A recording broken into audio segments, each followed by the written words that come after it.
જૂનાગઢમાં આવેલો ગિરનાર પર્વત હિમાલય કરતાં પણ વધુ પ્રાચીન ગણાય છે। તેનું માત્ર પૌરાણિક જ નહીં પરંતુ આધ્યાત્મિક પણ મહત્વ છે, જેના પર દત્તાત્રેય ટૂંકના મહંત મહેશગીરીએ વાત કરતા કહ્યું કે ગિરનારમાં અસંખ્ય ગુફા પુરાતનકાલીન ગુફાઓ છે અને તે હિમાલયનો દાદા ગણાય છે, જ્યાં વર્ષો સુધી સંતો તપસ્યા કરી।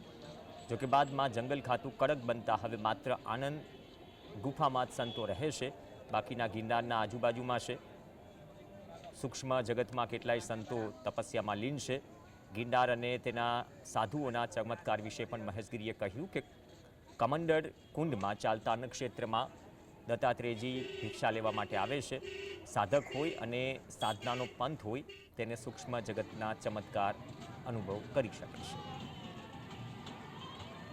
આવી લોકવાયકાઓ સાંભળી છે, ઘણી વાતો ઘણા મોઢેથી સાંભળી છે કે ગિરનાર એ ખૂબ પ્રાચીન છે અને અહીંયા જે ઘણી બધી ગુફાઓ આવેલી છે એમાં સાધુ સંતો જે વર્ષોથી પ્રાચીન સમયથી તપસ્યા કરતા આવ્યા છે ને આજે પણ એ અદૃશ્ય છે। શું એવા સાધુ સંતો કે અદૃશ્ય આત્માઓ હજુ પણ ગિરનાર પર છે જે તપસ્યા કરતી હોય? 100% છે। એની ખાતરી મેં મારા પહેલા પ્રશ્નના ઉત્તરમાં જ આપી કે અહીંયા ખરેખર એવા ઘણા જોગીઓ સિદ્ધો છે જે વર્ષોથી તપસ્યામાં લીન છે, પણ જે સાધક જીવ હોય એના સાથે જ એને અનુભવ એવા થતા હોય છે। સાધક જીવ ના હોય તો ફક્ત તમને પાણા જ દેખાશે। જેમ એક કવિ હોય, ધોધ પડતો હોય તો એને ત્યાં કવિતા સ્ફુરે અને સૌંદર્ય દેખાય, પણ એક વાસ્તવિકતા જોવાવાળો વ્યક્તિ જશે તો એને ફક્ત ઉપરથી પાણી પડે છે એ જ દેખાશે।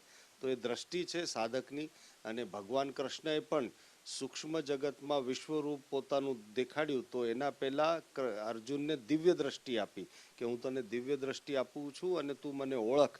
તો એવી જ રીતના એ સાધક પોતાની સાધના કરીને દિવ્યતા લાવે ત્યારે આ ચમત્કાર અને અનુભવ થાય છે અને થાય છે। સાંભળ્યું છે કે તમે પણ ગિરનાર ઉપર તપસ્યા કરી છે, કેટલા વર્ષ તમે તપસ્યા કરીને શું એ તપસ્યાથી તમને કોઈ ચમત્કાર કે કોઈ અદૃશ્ય શક્તિઓ પ્રાપ્ત થઈ છે? 14 વર્ષ હું અખંડ ગિરનાર ઉપર રહ્યો છું, 14 વર્ષ, અને 14 વર્ષ એ રહ્યો એટલે 91 થી લઈને 2007 સુધી હું ગિરનાર ઉપર રહ્યો છું। ગિરનાર ઉપર મેં અસંખ્ય અનુભવ કર્યા છે, દિવ્ય શક્તિઓના પણ અનુભવ કર્યા છે, પરમાત્માના અનુભૂતિના પણ અનુભવ થયા છે, પણ આ તમારા કેમેરા ઉપર બતાવવા કે કેવા એ સહેલા એટલા માટે નથી કેમ કે આ આંતરિક ઘટનાઓ છે, સૂક્ષ્મ જગતની ઘટનાઓ છે, અને એના જ આધારથી હું કહી શકું છું કે ગિરનારમાં એ દિવ્ય શક્તિઓ છે, એમાં કોઈ શંકાને સ્થાન નથી। એક એવા દિવ્ય શક્તિને भिक्षा આપવાનો મેં આપના ચેનલમાં હમણાં જ કહ્યું છે, તો એવી ઘટનાઓ થઈ છે, થાય છે હજી।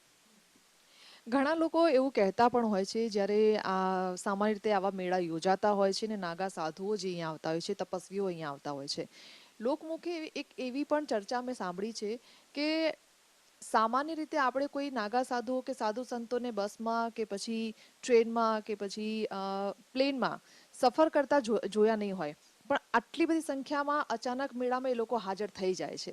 તો શું ખરેખર એમની પાસે કોઈ શક્તિઓ હશે કે અદૃશ્ય રીતે આ રીતે કેવી રીતે મેળામાં પહોંચી જાય છે?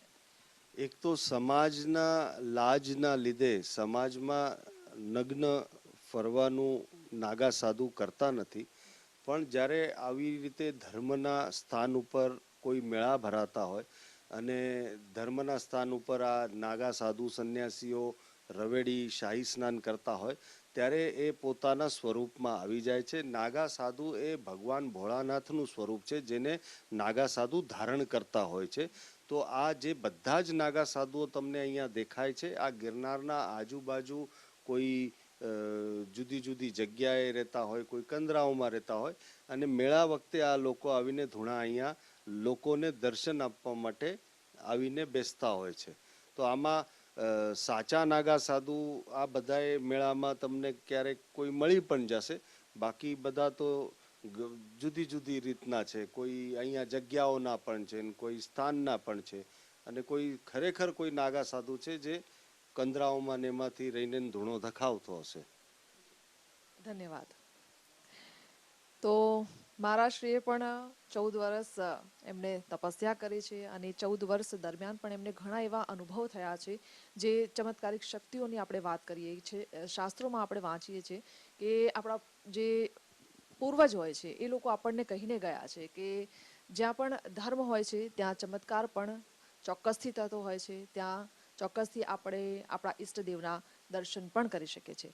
જુનાગઢમાં ગિરનાર ભવનાથ આ એવું જ ચમત્કારિક સ્થાન છે કે જ્યાં આટલી મોટી સંખ્યામાં લોકો દૂર દૂરથી અહીંયા આવે છે, સાધુ સંતો પણ આવે છે, નાગા સાધુઓ પણ અહીંયા આવે છે, ડેરો જમાવે છે અને એ જ કંઈક તપસ્યા પણ શિવરાત્રિના દિવસે લોકો કરતા હોય છે ભગવાન ભોલેનાથનું નામ દઈને.